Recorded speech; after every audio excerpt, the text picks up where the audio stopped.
निहारते निहारते कब रणवीर भी नींद के आगोश में चला गया, ये उसे भी पता नहीं चला।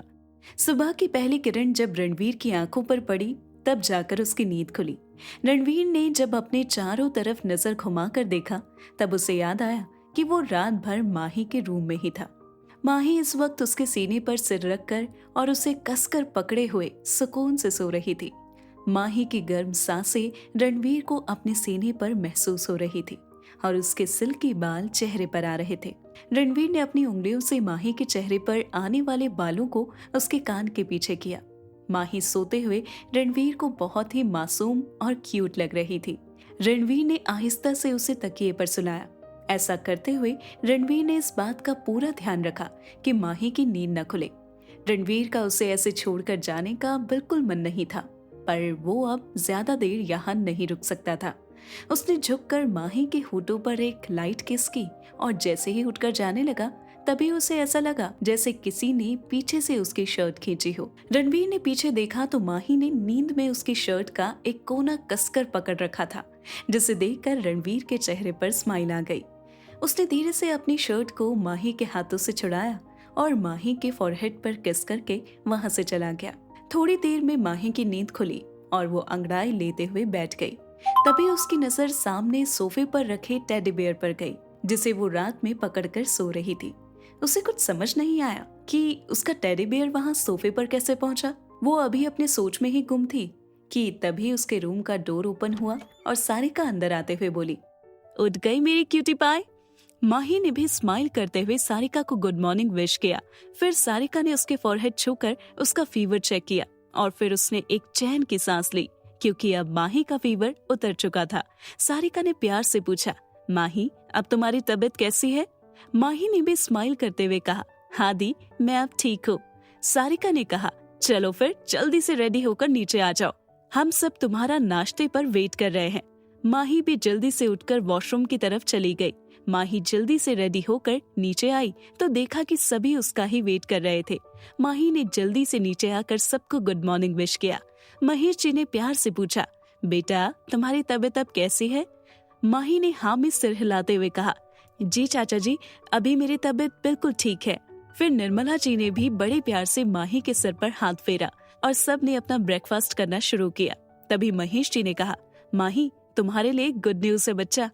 माही ने सवालिया नजरों से उनकी तरफ देखते हुए पूछा, चाचा जी कौन सी गुड न्यूज, जल्दी बताइए। महेश जी ने मुस्कुराते हुए कहा, माही तुम्हारे बाबा आ रहे हैं। ये सुनकर माही एकदम उछलते हुए बोली, क्या बाबा आ रहे हैं, कब? महेश जी ने हंसते हुए कहा, अरे बेटा पहले ढंग से बैठकर नाश्ता तो करो, बता रहा हूँ 3 दिन बाद भैया यहाँ आ रहे हैं। बड़ी मुश्किल से वो माने हैं और मैंने उन्हें यहाँ रहने के लिए राजी भी कर लिया है। ये बात माही के लिए किसी सरप्राइज से कम नहीं थी। अभी कुछ टाइम पहले तक वो बहुत उदास थी, लेकिन इस खबर से वो पहले वाली माही बन गई थी जो सिर्फ चहकना जानती थी। माही को इतना खुश देखकर सबको बहुत अच्छा लगा। महेश जी काफी दिनों से नोटिस कर रहे थे कि माही अपने बाबा को काफी मिस करती है, इसलिए उन्होंने गंगाधर जी को मनाया था यहाँ आने के लिए। माही अपना ब्रेकफास्ट करके सारिका के साथ अपने कॉलेज चली गई। सारिका ऑफिस जाने से पहले माही को अक्सर कॉलेज ड्रॉप करते हुए जाती थी और क्लासेस के बाद माही को पिक करने के लिए घर से ड्राइवर आ जाता था। माही और सारिका गाड़ी में शादी की तैयारी को लेकर डिस्कस करते करते कॉलेज पहुंच गई। जैसे ही दोनों गाड़ी से बाहर आई, तभी उनकी गाड़ी के सामने एक और गाड़ी आकर रुकी और उसमें से 2 लोग बाहर आए। सारिका ने जब उन लोगों को देखा तो उसके फेस पर बड़ी सी स्माइल आ गई। वहीं सामने रूही को देखकर माही के फेस पर भी स्माइल आ गई। पर जैसे ही उसकी नजर उसके साथ में खड़े रणवीर पर गई तो उसके फेस की स्माइल एकदम से गायब हो गई। सामने से रूही ने अपना हाथ हिलाकर सारिका और माही को हाय कहा और दौड़ती हुई उनके पास आई। उनके पीछे ही रणवीर अपने पॉकेट में दोनों हाथ डाले धीरे धीरे उनकी तरफ बढ़ रहा था। रणवीर को देखकर माही को उस रात रणवीर का किया गया बिहेवियर याद आने लगा। रणवीर एकटक माही को ही देखता जा रहा था। माही ने अपनी नजरें रणवीर की तरफ से फेर ली और रूही से बात करने लगी।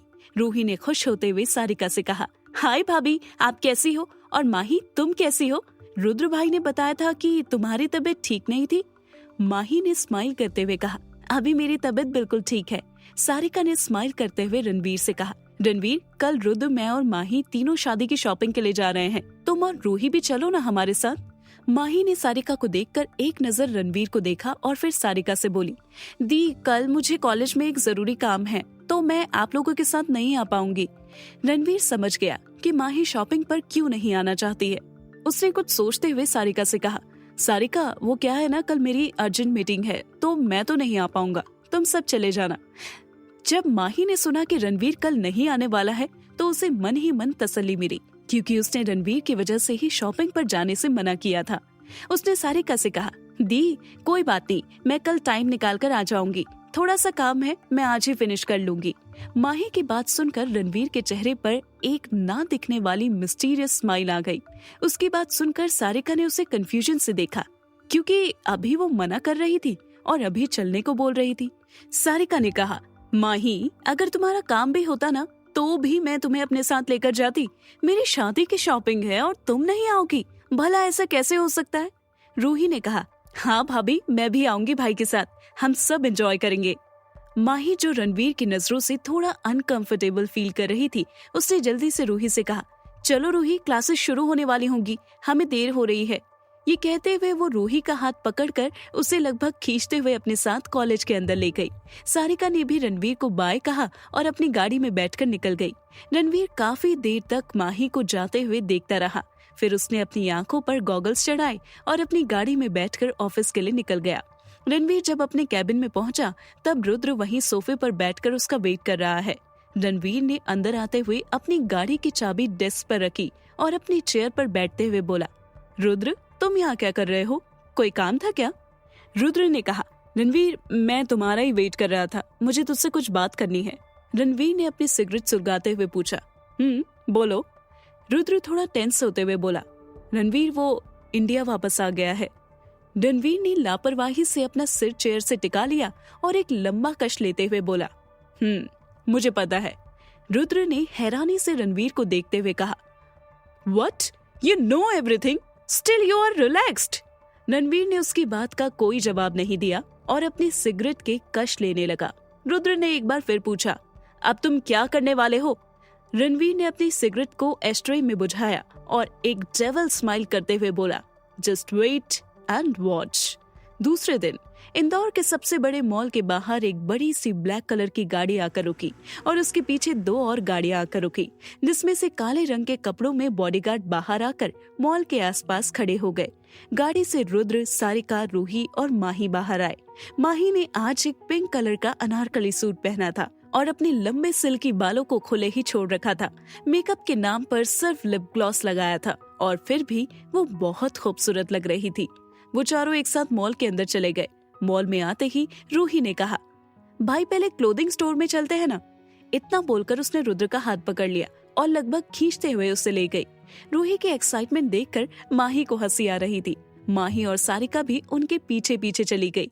वहां पहुंचकर रुद्र ने मन ही मन सोचा, काश मैं कोई मीटिंग का बहाना बना लेता। लड़कियों के साथ शॉपिंग करना किसी सजा से कम थोड़ी है। क्लोथिंग स्टोर पहुंचकर रूही, माही और सारिका अपनी अपनी शॉपिंग में बिजी हो गई और रुद्र वहीं सोफे पर बैठकर अपना फोन स्क्रॉल करने लगा। जब भी सारिका रुद्र से किसी ड्रेस के बारे में पूछती थी तो रुद्र बिना उसकी तरफ देखे ही उस ड्रेस को अच्छा बताकर अपनी जान छुड़ा रहा था। जब काफी देर तक रुद्र ऐसे ही करता रहा तो सारिका गुस्से में हाथ बांध कर खड़ी हो गई। उसने रुद्र को बिना कोई ड्रेस दिखाए कहा, रुद्र, मैं कैसी लग रही हूँ? रुद्र पहले की तरफ बिना सारिका की तरफ देखे ही बोला, you look so beautiful in this dress. Rudra और सारिका को ऐसे देखकर दूर खड़ी माही और रूही मुंह पर हाथ रखकर हंसे जा रही थी। रूही ने माही के कान में धीरे से कहा, माही, आज तो रुद्र भैया गए। सारिका, जो रुद्र के बिहेवियर पर उसे गुस्से से घूर रही थी, वो एकदम से चिल्लाकर बोली, रुद्र।